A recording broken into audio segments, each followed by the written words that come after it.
Price load പ്രിയ ദൈവമതിലേ, എന്നെ കേൾക്കുന്ന നിങ്ങൾക്കുള്ളതാണ് ഈ മെസ്സേജ്. നമ്മുടെ കണ്ണുനീരിനെ എന്തിനു വേണ്ടിയിട്ടാണ്?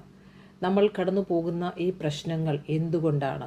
ആർക്കും നമുക്ക് ഉത്തരം തരാതിരിക്കുമ്പോൾ, ആർക്കും പറ്റാതെ ഇരിക്കുമ്പോൾ, എല്ലാവരാലും നമ്മുടെ വാതിലുകൾ അടയപ്പെടുമ്പോൾ, ദൈവത്തിൻ്റെ ഉദ്ദേശത്തെ നമ്മൾ അറിയുമ്പോൾ, യോബിൻ്റെ ജീവിതത്തിലൂടെ, യോബിൻ്റെ പുസ്തകം 1-ാം അധ്യായം 2-ാം അധ്യായത്തിലൂടെ ഈ 21 ദിവസത്തിൻ്റെ ഉപവാസത്തിൻ്റെ 1-ാമത്തെ ദിവസത്തിൽ നമ്മളോട് ദൈവാത്മാവ് തരുന്ന ആലോചനയാണ് never give up, the battle for relationship. ഇത് റിലേഷൻഷിപ്പിന് വേണ്ടിയിട്ടുള്ളൊരു ബാറ്റിലാണ്. ഒരു വിശ്വാസിയുടെ ജീവിതത്തിൽ എപ്പോഴും ബാറ്റിലുണ്ടായിരിക്കും. എല്ലാവരും പറഞ്ഞാട്ടെ, എല്ലാ വിശ്വാസികളുടെയും ജീവിതത്തിൽ ബാറ്റിലുണ്ടായിരിക്കും. എന്തിനു വേണ്ടിയിട്ടാണ് ബാറ്റിൽ? യുദ്ധമുണ്ടാകുന്നത് നമ്മുടെ ജീവിതത്തിൽ നമ്മുടെ വിശ്വാസത്തെ ഉറപ്പിക്കുവാൻ വേണ്ടിയിട്ടാണ്. അല്ല, നമ്മുടെ വിശ്വാസം എത്രയുണ്ടെന്ന് കാണിച്ചു തരുവാൻ വേണ്ടിയിട്ടാണ്. മനസ്സിലായോ? നമ്മുടെ വിശ്വാസം എത്രയുണ്ടെന്ന് നമുക്ക് കാണിച്ചു തരാൻ പറ്റുന്നത് നമ്മുടെ ടെസ്റ്റിലൂടെയാണ്. അതുതന്നെയാണ് യോബിൻ്റെ ജീവിതത്തിലൂടെയും. 42 അധ്യായങ്ങൾ യോബിൻ്റെ പുസ്തകത്തിലെ ഓരോ ദിവസത്തിലും 2 അധ്യായങ്ങളിലൂടെ നമ്മൾ കടന്നു പോകാൻ പോകുന്നു. ഈ അധ്യായങ്ങളിലൊക്കെയും പിശാചിൻ്റെ പ്രധാന ലക്ഷ്യമെന്ന് പറഞ്ഞാൽ നമ്മുടെ സമ്പത്തോ ആരോഗ്യമോ നശിപ്പിക്കുന്നത് മാത്രമല്ല, ദൈവത്തോടുള്ള നമ്മുടെ ബന്ധത്തെ തകർക്കുക എന്നതാണ് ദുഷ്ടൻ്റെ ഏറ്റവും വലിയ ആഗ്രഹം. അവൻ അറുപ്പാനും മുടിപ്പാനും വന്നവനാണ്. അവൻ നമുക്ക് ജീവൻ തരുവാൻ വന്നവനല്ല. ക്രിസ്തു നമുക്ക് ജീവൻ തരുവാൻ വന്നവനാണ്. ദൈവം തന്നെയാണ് യോബിനെക്കുറിച്ച് സാക്ഷ്യം പറയുന്നത്. 1-ാം അധ്യായത്തിൻ്റെ 8-ാം വാക്യത്തിൽ, ഭൂമിയിൽ യോബിനെ പോലെ മറ്റാരുമില്ല. നമ്മളെയും നമ്മൾ എപ്പോഴും നമ്മൾ പറയുവാൻ ആഗ്രഹിക്കുന്നത്, കർത്താവേ, ഞാൻ ഒത്തിരി സ്നേഹിക്കുന്നു നിന്നെ, എല്ലാ കാര്യങ്ങളും ചെയ്യുന്നുണ്ട്, സഹായം ചെയ്യുന്നുണ്ട്, ഉപവസിക്കുന്നുണ്ട്, പ്രാർത്ഥിക്കുന്നുണ്ട്, എന്നിൽ കുറ്റമൊന്നുമില്ലെന്ന് എനിക്കറിയാം, ഞാൻ എപ്പോഴും നിൻ്റെ ഇഷ്ടം ചെയ്യുവാൻ ആഗ്രഹിക്കുന്നു. എന്നിട്ടും എൻ്റെ കർത്താവേ, എന്തുകൊണ്ട് എൻ്റെ ജീവിതത്തിൽ? നമ്മൾ അനേക ടെസ്റ്റുമണികൾ കേട്ടിട്ടുണ്ട്. അവൻ കുറ്റമറ്റവനും നേരുള്ളവനും ദൈവത്തെ ഭയപ്പെടുന്നവനും ദോഷത്തെ വിട്ട് നടക്കുന്നവനുമായിരുന്നു യോബ്. എന്നിട്ടും എന്തുകൊണ്ട് യോബിൻ്റെ ജീവിതത്തിൽ ഇത്രമാത്രം കഷ്ടം അനുഭവിക്കേണ്ടി വന്നു? പിശാച് ദൈവത്തോട് പറയാണ്, നീ അവനുള്ളതെല്ലാം എടുത്ത് കളയൂ, അവൻ നിന്നെ ത്യജിച്ചു കളയുമെന്ന്. എപ്പോഴും പിശാച് ആഗ്രഹിക്കുന്നത് നമ്മളെ ടെസ്റ്റ് ചെയ്യാൻ ദൈവത്തോട് കെഞ്ചിക്കൊണ്ടേയിരിക്കും. പക്ഷെ അതുകൊണ്ടാണ് യേശു കർത്താവ് 24 മണിക്കൂറും നമുക്ക് വേണ്ടി സ്വർഗത്തിൽ പിതാവിൻ്റെ വലത്തുഭാഗത്തിരുന്ന് പക്ഷവാദം ചെയ്യുന്നത്. ഞാനും നീയും ഒരു വേസ്റ്റ് അല്ല. മനുഷ്യർക്കാർക്കും മനസ്സിലാകുന്നില്ല.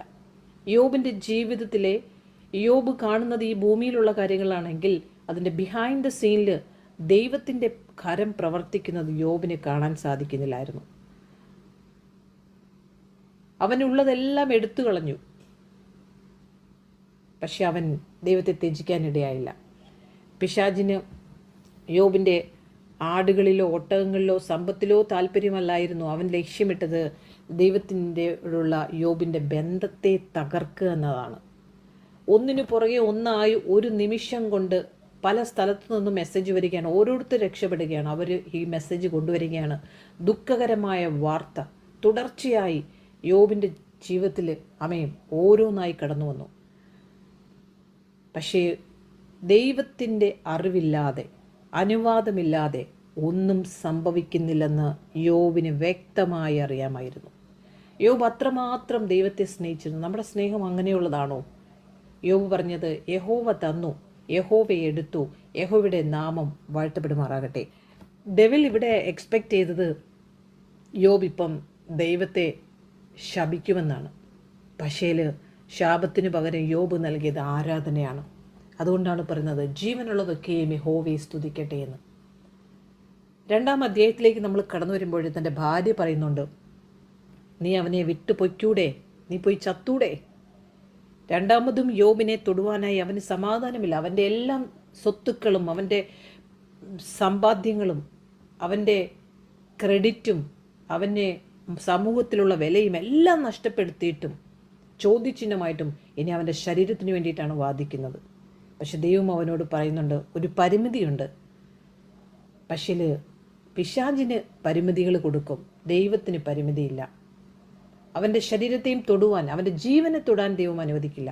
പക്ഷെ അവൻ്റെ ശരീരത്തെ തൊടുവാൻ അനുവദിക്കും. കാരണം ദൈവം നമ്മളെ ഇതുപോലെ തന്നെയാണ്. മക്കളെങ്കിൽ അവൻ നമ്മളെ പരീക്ഷിക്കും. എന്തിനു വേണ്ടിയിട്ടാണ് ദൈവം നമ്മളെ ടെസ്റ്റ് ചെയ്യുന്നത്? നമ്മൾക്ക് ശോധനകൾ തരുന്നത് നമ്മളെ ഒന്നുകൂടെ മുൻപോട്ട് കൊണ്ടുപോകാനാണ്, ബലപ്പെടുത്താനാണ്, നമ്മളെ അനുഗ്രഹിക്കുവാനാണ് ആത്മീയമായിട്ട്.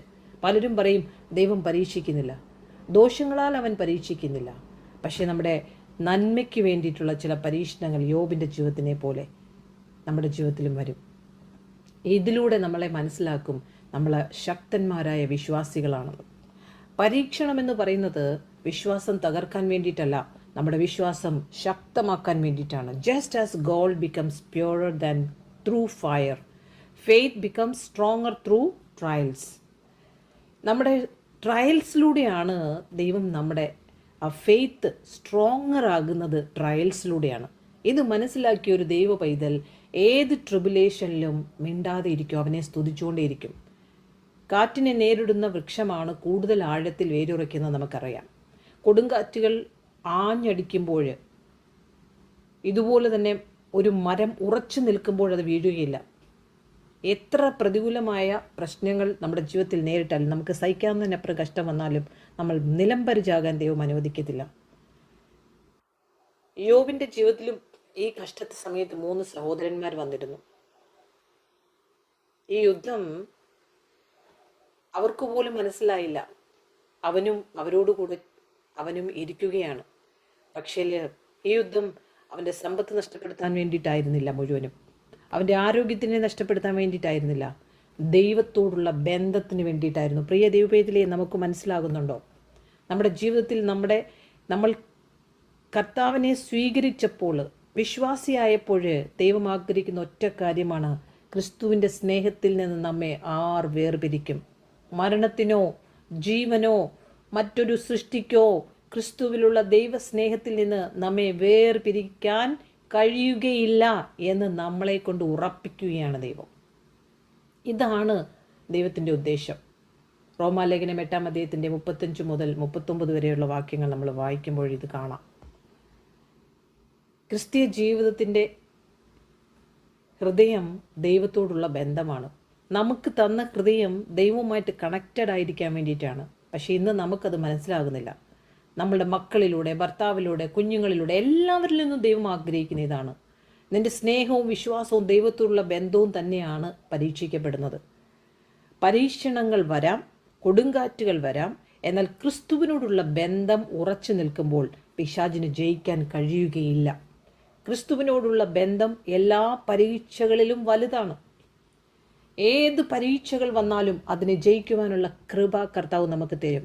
ബിക്കോസ് അവൻ കൃപമേൽ കൃപ തരുന്നവനാണ്. മനുഷ്യൻ്റെ ജീവനാണ് അവൻ. 24 മണിക്കൂർ നമുക്ക് വേണ്ടി പക്ഷവാതം ചെയ്യുന്നവനാണ്. ക്രിസ്തുവിനോടുള്ള ബന്ധം എല്ലാ പരീക്ഷകളിലും വലുതാണ്. ഇനി നമ്മൾ ഓരോന്ന് പുതിയ നിയമത്തിൽ ഓരോ വാക്യങ്ങൾ മനസ്സിലേക്ക് വരുമ്പോഴും നമുക്ക് മനസ്സിലാകും ദൈവത്തിൻ്റെ ഉദ്ദേശത്തിൻ്റെ ആഴം എത്രയാണെന്ന്. കാറ്റും കൊടുങ്കാറ്റും ഇല്ലാത്ത സ്ഥലത്ത് വളരുന്ന വൃക്ഷത്തിന് ആഴത്തിലുള്ള വേരുകൾ ഉണ്ടാകാൻ പറ്റത്തില്ല. എന്നാൽ ശക്തമായ കാറ്റുകളെ നേരിടുന്ന വൃക്ഷം അതിന് ജീവിച്ചിരിക്കുവാനായി വേരുകൾ കൂടുതൽ ആഴത്തിലേക്ക് പോകും. ഒരു കൊടുങ്കാറ്റ് വൃക്ഷത്തെ നശിപ്പിക്കാൻ വന്നതുപോലെ നമുക്ക് തോന്നാം. പക്ഷേ അതിനെ കൂടുതൽ ഉറപ്പുള്ളതാക്കി ആ വൃക്ഷം മാറ്റുകയാണ്, ആ കാറ്റ് മാറ്റുകയാണ്. ഇതുപോലെ തന്നെ യോബിൻ്റെ ജീവിതത്തിലെ പരീക്ഷകളും അവനെ തകർക്കാനായിരുന്നില്ല, നമ്മളെ തകർക്കാനല്ല. ഈ പരീക്ഷകളൊന്നും കൂടുതൽ ഉറപ്പുള്ളൊരു വിശ്വാസിയാക്കാനാണ്, ഒരു സോൾജിയർ ആക്കാനാണ്, ഒരു ബുദ്ധിമാനായ ഒരു സോൾജിയർ ആക്കാൻ വേണ്ടിയിട്ടാണ്. ദൈവത്തിൽ ആശ്രയിക്കുന്ന ഒരു വിശ്വാസിയാക്കി, ഒരു യോദ്ധാവാക്കാൻ വേണ്ടിയിട്ടാണ്. കഴുകൻ കൊടുങ്കാറ്റിനെ ഭയപ്പെടുമോ? ഇല്ല. കഴുകൻ ഈഗിൾ ലവ് സ്റ്റോംസ് എന്നാണ്. അത് കാറ്റുകൊണ്ടാണ് അതിന് ഏറ്റവും കൂടുതൽ ഉയരങ്ങളിലേക്ക് പറക്കുവാൻ സാധിക്കുന്നത്. ചെറിയ പക്ഷികളൊക്കെ ഒളിച്ചിരിക്കും കൊടുങ്കാറ്റ് വരുമ്പോൾ. പക്ഷെ കഴുകൻ തൻ്റെ ചിറകുകൾ വിരിച്ച് കാറ്റിൻ്റെ ശക്തി ഉപയോഗിച്ച് ആ കാറ്റിനെ ഉപയോഗിച്ചാണ് മേഘങ്ങളുടെ മുകളിലേക്ക് ഉയരുന്നത്. ഹാലലു ഈഗിൾ ലവ് സ്റ്റോംസ്. അതാണ് അതിൻ്റെ എനർജി. ദൈവപൈതലേ നമ്മളോട് പറയാണ്, തീയ് സ്വർണത്തെ സൃഷ്ടിക്കത്തില്ല, സ്വർണത്തിലുള്ള കീടത്തെ എടുത്ത് മാറ്റാനാണ് തീ ഉപയോഗിക്കുന്നത്. അതുപോലെ തന്നെ നമ്മുടെ ജീവിതത്തിൽ ദൈവം പരീക്ഷണങ്ങൾ നമുക്ക് തരുന്നത് നമ്മളെ വിശ്വാസം സൃഷ്ടിക്കുന്നില്ല, പക്ഷേ വിശ്വാസത്തിൻ്റെ യഥാർത്ഥമായ അതിൻ്റെ ആഴം നമ്മളെ വെളിപ്പെടുത്തുവാൻ നമ്മളെ ഈ അനുഭവങ്ങളിലൂടെ നമ്മളെ കടത്തിവിടാൻ ദൈവം ആഗ്രഹിക്കുന്നത്. പിശാച് വിചാരിച്ചത് കൊടുങ്കാറ്റ് യോബിനെ വീഴ്ത്തുമെന്നാണ്. എന്നാൽ ദൈവം അറിഞ്ഞിരുന്നു അത് യോബിൻ്റെ വേരുകൾ കൂടുതൽ ആഴത്തിലാക്കുമെന്ന്. ഹല്ലേലൂയ. ദൈവത്തിന് യോബിനെക്കുറിച്ച് നല്ല വിശ്വാസമുണ്ടായിരുന്നു. നമ്മളോടുള്ള ചോദ്യമാണ്, ഇപ്പോൾ നമ്മളൊന്ന് ശോധന ചെയ്യണം. യോബിൻ്റെ സ്ഥാനത്ത് നമ്മളാണെങ്കിൽ നമ്മൾക്ക് ദൈവവുമായിട്ടുള്ള റിലേഷൻഷിപ്പ് അത്രമാത്രം വലുതാണ് നമ്മൾ ക്ലെയിം ചെയ്യുകയാണെങ്കിൽ, ദൈവത്തിനൊരു വിശ്വാസമുണ്ട്, ഒരു സഹിക്കാവുന്നതിനപ്പുറം കഷ്ടം തരികയില്ല, അതോടുകൂടി പോക്കുവഴി നമുക്ക് തരുമെന്നാണ്. അങ്ങനെയാണെങ്കിൽ ഈ ടെസ്റ്റ് നമ്മളെ ജീവിതത്തിലേക്ക് വരുമ്പോൾ ദൈവത്തിനൊരു വിശ്വാസമുണ്ടായിരുന്നു, ഇത് പിശാചിനെ അലോ ചെയ്താലും യോബ് ഒരിക്കലും അവനെ വിട്ടുപോവുകയില്ല എന്നും അവൻ്റെ വേരുകൾ ഇനിയും ഉറയ്ക്കുന്നത് പിശാച് കാണുമെന്നും. ഹല്ലേലൂയ. ഇതൊരു ടാസ്ക്കാണ് നമുക്ക്, ഇതൊരു ചാലഞ്ചാണ് നമുക്ക്. എത്ര പേര് ഈ ചാലഞ്ചിനെ ഏറ്റെടുക്കാൻ തയ്യാറുണ്ട്? So when trial comes, do not ask only why is this happening to me. Hallelujah. ദൈവം നമ്മുടെ ഡീപ്പസ്റ്റ് റിലേഷൻഷിപ്പിലേക്ക് നമ്മളെ കൊണ്ടുപോകാൻ ആഗ്രഹിക്കുന്നു. ഈ ഒരു സ്റ്റോമിലൂടെ സൃഷ്ടിയിലെ യാതൊന്നിനും ക്രിസ്തുവിലുള്ള ദൈവത്തിൻ്റെ സ്നേഹത്തിൽ നമ്മെ വേർപിരിക്കാൻ കഴിയുകയില്ല എന്ന് വിശ്വസിക്കുന്ന ഒരു ദൈവപൈതലിനെയാണ് ഈ ഉപവാസ ദിവസത്തിൻ്റെ 1-ാമത്തെ ദിവസത്തിൽ നമ്മളോട് പറയാണ്, ബാറ്റിൽ ബിലോങ്സ് ടു ഗോഡ്. യുദ്ധം നമ്മളുടെ ദൈവവുമായിട്ടുള്ള ബന്ധത്തിന് വേണ്ടിയിട്ടാണ്. വിജയം ദൈവത്തോട് ചേർന്ന് നിൽക്കുന്നതിലാണ്. ഹല്ലേലൂയ. അപ്പോൾ എന്നെ കേൾക്കുന്ന ആരെങ്കിലും ഇന്ന് സഹിക്കാൻ പറ്റാത്ത കഷ്ടം, വേദനയിലൂടെ കടന്നു പോകുന്നു, നിന്ദയിലൂടെ, പരിഹാസത്തിലൂടെ കടന്നു പോകുന്നെങ്കിൽ ഈ യുദ്ധം ബന്ധത്തിന് വേണ്ടിയിട്ടാണ്. വിജയം ദൈവത്തോട് ചേർന്ന് നിൽക്കുന്നതിലാണ്. അപ്പോൾ നമ്മൾ ദൈവത്തോട് ചേർന്ന് നിൽക്കുക. എൻ്റെ ഒരു സാക്ഷ്യം, ചെറിയൊരു സാക്ഷ്യം ഇതിനോട് പറയുന്നു. 2011 മൂത്ത മോൻ, 12 ചെറിയ മോൻ, രണ്ടുപേരും ജനിക്കുമ്പോൾ എനിക്ക് ചെറിയ സ്പൈനൽ പ്രോബ്ലം കൂടുതലായിട്ടുള്ള ആ സമയങ്ങളായതുകൊണ്ട് 2010 എൻകൗണ്ടർ ഉണ്ടാകുന്നത്. അതിനുശേഷം ദൈവത്തിൻ്റെ കരം പ്രവർത്തിച്ചതിനെക്കുറിച്ചാണ്. ഒരു ഓൺലൈനിലൂടെ എവിടെയൊക്കെയോ എങ്ങനെയോ കണ്ട് പലരെയും നമ്മൾ കൊണ്ടുവന്നിട്ട് ശരിയായില്ല. ഒരു മെയ്ഡിനെ, കർണാടകയിലുള്ളൊരു മെയ്ഡിനെ നമുക്ക് കിട്ടി. അവർ നമ്മൾ പ്രതീക്ഷിച്ചതുപോലെ എല്ലാ കാര്യങ്ങളും ഓക്കെ ആയിരുന്നു. പക്ഷേ അവർക്കുണ്ടായിരുന്ന മറഞ്ഞിരുന്ന ഒരു വീക്ക്നെസ് നമുക്കറിയത്തില്ലായിരുന്നു. അവരുടെ വീക്ക്നെസ് അവരുടെ ബോയ് ഫ്രണ്ടായിരുന്നു. നമുക്കതറിയില്ലായിരുന്നു. എന്നാൽ ആ ബിൽഡിങ്ങിൽ ഞാൻ ഫുള്ള് ഫ്രീഡം കൊടുത്തു അവർക്ക്. കുഞ്ഞിനെയും കൊണ്ട് അങ്ങോട്ടും ഇങ്ങോട്ടൊക്കെ പോകുമ്പോൾ ചില അൺവാണ്ടഡ് ആയിട്ടുള്ള ആളുകളുമായിട്ട് പരിചയപ്പെട്ടു. കാരണം നമുക്ക് ചിലപ്പോൾ ഹോസ്പിറ്റലിൽ പോകണം, പല കാര്യങ്ങളിൽ നമ്മൾ ബിസി ആകുമ്പോൾ ഫുൾ ഫ്രീഡം അവർക്ക് കൊടുത്തിരുന്നു. പക്ഷേ ഈ ആളുകൾ, നമ്മുടെ അവിടെ ലേഡീസ് മീറ്റിംഗ് നടത്തുകൊണ്ട് അവിടെയുള്ള സഹോദരിമാരെ എല്ലാവർക്കും ദേഷ്യം വരുന്ന രീതിയിലാണ് എന്നെ ദൈവം അവിടെ ആക്കി വെച്ചത്. കാരണം അന്നുവരെയും ഇല്ലാത്ത ഒരു അനുഭവത്തിലൂടെ ഒരു സ്ത്രീയെ അവിടെ കാണാനിടയായപ്പോൾ എല്ലാവർക്കും, വിശ്വാസികൾക്കെല്ലാം അവിടെ എല്ലാവർക്കും എന്നോട് ദേഷ്യമാകാൻ തുടങ്ങി. ഇത് അൽനാദയിൽ നടന്ന സംഭവമാണ്, UAE 2013. എന്നാൽ ആ സമയത്ത് ഈ സഹോദരിയോട് ആരോ പറഞ്ഞു കൊടുത്തു, ഞങ്ങളോട് പറഞ്ഞു, ഹസ്ബൻഡിനോട് പറഞ്ഞു, 2 ബെഡ്റൂം ആണല്ലോ, മെയ്ഡിന് റൂം കൊടുത്തേ പറ്റൂ. അപ്പോൾ ആ റൂമിൽ അവളുടെ ബോയ് ഫ്രണ്ടിനെ കൊണ്ടുവന്നിട്ട് മാരേജ് ചെയ്യാനുള്ളതാണ്, അവൻ ഡ്രൈവറായിട്ട് ഇവിടെ ജോലി വാങ്ങിച്ചു കൊടുക്കാമോ. അപ്പോൾ ഞങ്ങളുടെ വീക്ക്നെസ്സിനെ അവൾ മനസ്സിലാക്കി. കാരണം ഞങ്ങൾക്ക് ഇവളെ ആവശ്യമാണെന്ന് മനസ്സിലാക്കിയപ്പോൾ ആരോ പറഞ്ഞു കൊടുത്തതിനനുസരിച്ച് അവളെ ഭയങ്കരമായിട്ട് ഞങ്ങളെ ഫോഴ്സ് ചെയ്തു. ഞങ്ങൾ ഒരിക്കലും സമ്മതിക്കില്ലെന്ന് അറിഞ്ഞപ്പോൾ, പ്രത്യേകിച്ച് ഞാൻ പ്രാർത്ഥനയും കാര്യങ്ങളുമായിട്ടൊക്കെ മുന്നോട്ട് പോകുന്നതാണെന്ന് അവൾക്കറിയാം. വീട്ടിലും എപ്പോഴും പ്രാർത്ഥനയും കാര്യങ്ങളും ഒക്കെയാണ്. അപ്പോൾ അവൾ മറ്റൊരു എൻ്റെ കൂടെ പ്രാർത്ഥിക്കുക തന്നെ ചെയ്യുന്ന ഒരു തിരുവനന്തപുരത്തുള്ള ഒരു സഹോദരി അവരോട് പറഞ്ഞു, പുറത്തേക്ക് നീ ഓടിപ്പോയാൽ നിനക്ക് ഞാൻ വിസ അടിച്ചു തരാം. കുറച്ച് നാൾ കഴിയുമ്പോൾ ഇവർ വിസ ക്യാൻസൽ ചെയ്ത് കഴിയുമ്പം നിനക്ക് ഇഷ്ടം പോലെ പൈസ ഉണ്ടാക്കാം, അവിടെ നിനക്ക് ബോയ് ഫ്രണ്ടിനെ കൊണ്ടുവരാം, നിനക്ക് എല്ലാ സൗകര്യങ്ങളും ഒരുക്കി തരാം. പക്ഷേ അവളെ കൊണ്ടുപോയത് ഒരു റോങ് ആയിട്ടുള്ള പ്ലേസിലേക്കായിരുന്നു. ഞങ്ങൾ പെട്ടെന്ന് ഉച്ചയ്ക്കാണ് ഞാൻ അറിയുന്നത് ഇവൾ പോയെന്ന്. വല്ലാത്ത പേടിയിലും വേദനയിലും നിരാശയിലും അവൾ ഊരിയിട്ട് ചെരുപ്പിരിക്കുന്നു. അവളുടെ കബോർഡ് തുറന്നു നോക്കുമ്പോൾ തുണിയൊന്നുമില്ല. എൻ്റെ മൂത്ത മോൻ കരഞ്ഞപ്പോഴാണ് ഞാൻ അറിഞ്ഞത് ഇവൾ ഓടിപ്പോയെന്ന്. ചെറിയ മോനും ഞാനുമായിട്ട് റൂമിലായിരുന്നു. സ്തോത്രം. വല്ലാത്തൊരു പ്രതികൂലമായ സാഹചര്യം, എന്ത് ചെയ്യണമെന്ന് അറിയത്തില്ല. ഇമ്മീഡിയറ്റ്ലി ഞങ്ങൾ ഇമിഗ്രേഷനിൽ അബ്സ്കോണ്ടിങ്ങിന് പാസ്പോർട്ട് സബ്മിറ്റ് ചെയ്തു, ബാക്കി കാര്യങ്ങളൊക്കെ പ്രൊസീജിയർ വൈസ്. പക്ഷേ അന്ന് പിറ്റേ ദിവസം അവൾ പോയി പെട്ടത് മറ്റൊരു റോങ് പ്ലേസിലുണ്ട്. അവൾ അവിടുന്ന് ഓടി രക്ഷപ്പെട്ട് ഒരു ബസ് സ്റ്റാൻഡിൽ പോയിരുന്നു. അവിടെ നിന്നും അവൾ എങ്ങനെയോ പോലീസ് സ്റ്റേഷനിൽ പോയി ഞങ്ങളുടെ കാര്യങ്ങൾ പോയി പറഞ്ഞു. അപ്പോൾ അവൾ പറഞ്ഞത് അവൾക്ക് കിട്ടിയ ഗൈഡൻസിനനുസരിച്ച് മാഡം അടിക്കുന്നു ഉപദ്രവിക്കുന്നു എന്ന് പറഞ്ഞാൽ മതി, അപ്പം നിനക്ക് പ്രശ്നമില്ല, നിന്നെ കയറ്റി വിടുമെന്ന് പറഞ്ഞു. ഇനി ഒരു ഓപ്ഷനേ ഉള്ളൂ, അവൾക്ക് നാട്ടിൽ പോകണം. കാരണം അവൾക്ക് പേടിയായി, പ്രശ്നങ്ങളിലൂടെ അവൾ കടന്നുപോയി. ഞങ്ങളുടെ വീട്ടിലേക്ക് തിരിച്ചു വരാൻ അവൾക്ക് പേടിയായി. എന്നാലും ഞാൻ കടന്നുപോയൊരു മാനസികാവസ്ഥയുണ്ട്. അന്ന് രാത്രിയിൽ മുട്ടും കിടക്കാൻ പറ്റത്തില്ല. സ്പൈനൽ പ്രോബ്ലമാണ്, സിസേറിയൻ കഴിഞ്ഞതാണ്, കുറച്ച് ദിവസങ്ങളെ ആയിട്ടുള്ളൂ, 2 കുഞ്ഞുങ്ങളെ നോക്കണം, ഇപ്പോൾ എവിടെ പോയി എന്നുള്ള വേദന, നമ്മുടെ വിസയിലാണ്. അന്ന് കർത്താവ് തന്നാണ് 118 സങ്കീർത്തനം. ഹല്ലേലൂയ. ദൈവം എന്നോട് സംസാരിക്കാനിടയായി. ആ വിഷയം കർത്താവ് ഏറ്റെടുത്തു. പിറ്റേന്ന് രാവിലെ തന്നെ അപ്പം പോലീസ് പറഞ്ഞത്, നിനക്ക് റൂം തന്നിട്ടുണ്ട്, നിനക്ക് സാലറി തന്നിട്ടുണ്ട്, എല്ലാ കാര്യങ്ങളും ഉണ്ടെങ്കിൽ നീ അർബാമിൻ്റെ അടുത്തേക്ക് തിരിച്ചു പോകണം. കാരണം ഇവിടെയുള്ള എല്ലാവരും അങ്ങനെയാണ് ചെയ്യുന്നതെന്നറിയാം. അർബാമിൻ്റെ അടുത്ത് തിരിച്ചു പോകാൻ പറഞ്ഞു. അങ്ങനെ അവൾ വന്ന് ഒരു രാത്രിയിൽ ഒരു ബസ് സ്റ്റാൻഡിൽ ഇരുന്നിട്ട് രാവിലെ ഞങ്ങളുടെ ഹസ്ബൻഡിൻ്റെ ചേട്ടനെ വിളിച്ചിട്ട് പറഞ്ഞു, മാഡം എന്നെ ഉപദ്രവിക്കുന്നത് കൊണ്ടാണ് ഞാൻ പോയത്. ഞങ്ങളുടെ ഹസ്ബൻഡിൻ്റെ വീട്ടിലൊന്നും കൂടുതലൊന്നും എന്നെക്കുറിച്ച് അറിയത്തില്ല. ഇത് കേട്ടപ്പോൾ അദ്ദേഹത്തിന് വിഷമം വന്നിട്ട് അദ്ദേഹം ഹസ്ബൻഡിനെ വിളിച്ചിട്ട് പറഞ്ഞു, നിൻ്റെ മെയ്ഡ് എന്നെ വിളിച്ചു, ഇങ്ങനെ പറഞ്ഞു. എങ്ങനെയാണ് നമ്പർ കിട്ടിയെന്ന് വെച്ചാൽ, എൻ്റെ മോനെ ഡെലിവറി ആയപ്പോൾ സിസേറിയനായിട്ട് ഹോസ്പിറ്റലായിരുന്നപ്പോൾ കുഞ്ഞിനെയും അവളെയും വീട്ടിൽ നിന്ന് ഹോസ്പിറ്റലിലേക്ക് കൊണ്ടുവന്നത് പോയി ചേട്ടനാണ്. അങ്ങനെ ആ ഫോൺ നമ്പർ അവൾക്ക് കിട്ടിയത്. അങ്ങനെ ഹസ്ബൻഡ് വിളിച്ചു പറഞ്ഞപ്പോൾ എൻ്റെ കാലിൻ്റെ അടിയിൽ നിന്ന് മണ്ണെല്ലാം ഒലിച്ചു പോകുന്നത് പോലൊരു അനുഭവം. ഓൾറെഡി ഡിപ്രഷനിലിരിക്കുകയാണ്, എന്ത് ചെയ്യണമെന്നറിയാത്തൊരവസ്ഥ. അതിൻ്റെ കൂടെ ഇതുകൂടെ കേട്ടപ്പോഴത്തേക്ക് ഈ ജോസഫ് ജയിലിൽ കിടന്നതുപോലെ. ഹല്ലേലൂയ. പക്ഷേ ഇതെല്ലാം ആ സ്റ്റോം എന്നെ ഉറപ്പിക്കാനായിരുന്നു പിന്നീട്. കാരണം സഭാവിശ്വാസികൾ എങ്ങനെയാണ്, യോബിൻ്റെ കൂടെ വന്ന 3 സഹോദരന്മാരെങ്ങനെയാണെന്നൊക്കെയും കാണിച്ചു തരുന്നത് പോലെ എല്ലാവരും എനിക്കെതിരായി പറഞ്ഞു. ദൈവദാസൻ എനിക്കെതിരായി പറഞ്ഞു. അവരെല്ലാം ഇവൾക്ക് കൂട്ടുനിന്നു. പിന്നീട് എല്ലാവരും അവർക്ക് സമാധാനം പോയി. കാരണം അവളെ ഞങ്ങൾ വീട്ടിലേക്ക് വരാൻ പറഞ്ഞു. അവൾ സമാധാനത്തോടെ വന്നു. പിന്നീട് ഞങ്ങളെല്ലാവരും ഒരുമിച്ചാണ് കുറച്ച് ദിവസം കഴിഞ്ഞ് നാട്ടിലേക്ക് ബാംഗ്ലൂരിലേക്ക് പോയത്. അവളെ കൊണ്ടുവിട്ടു ഞങ്ങൾ. കാരണം ഇവിടെ നിന്നാൽ ഇനി ശരിയാവില്ലെന്ന് മനസ്സിലാക്കിയിട്ടും. കാരണം അത്രമാത്രം ഈ ഫ്രീഡത്തെ മിസ്യൂസ് ചെയ്തു നമ്മുടെ സഭയിലുള്ള എല്ലാ വ്യക്തികളും. കാരണം ഒരു പ്രാർത്ഥിക്കുന്ന വ്യക്തി എഴുന്നേറ്റാൽ അവനെ പരീക്ഷിക്കാൻ ദൈവം അനുവദിക്കും. പക്ഷേ ഞാൻ എൻ്റെ വിശ്വാസത്തിൽ തളർന്നു പോയില്ല.